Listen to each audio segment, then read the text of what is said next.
Ito talagang nakakamiss sa probinsya. Yung sarap balik-balikan, yung tahimik ng mundo, yung malayo sa ingay ng kapaligiran, yung pakiramdam mo napakatahimik ang buhay mo. Kahit nasa abroad ka na, yun pa rin talagang hinahanap-hanap mo, yung buhay probinsya. Yung nakasanayan mong buhay, yung tahimik ang mundo mo.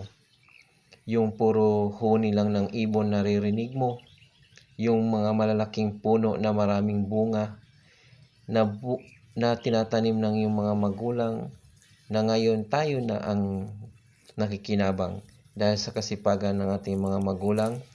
Makikita natin yung malalaking puno na malalaki na ang bunga kagaya nito. Ang dami bunga ng mangga. Yan ay pinaghirapan ng ating mga magulang. Tapos pagdating ng panahon, tayo ang nakikinabang. Ito yung buhay ng probinsya na hinahanap-hanap ko. Kahit saan pa ako magpunta, dito sa probinsya talaga ang katahimikan ng mundo ko. Kaya napakasarap lang umupo dyan sa bakuran. Makikita yung mga malalaking puno na maraming bunga, napakasariwang hangin na malalanghap mo. Yung problema mo, makalimutan mo lang saglit dahil sa magandang tanawin at napakagandang kapaligiran.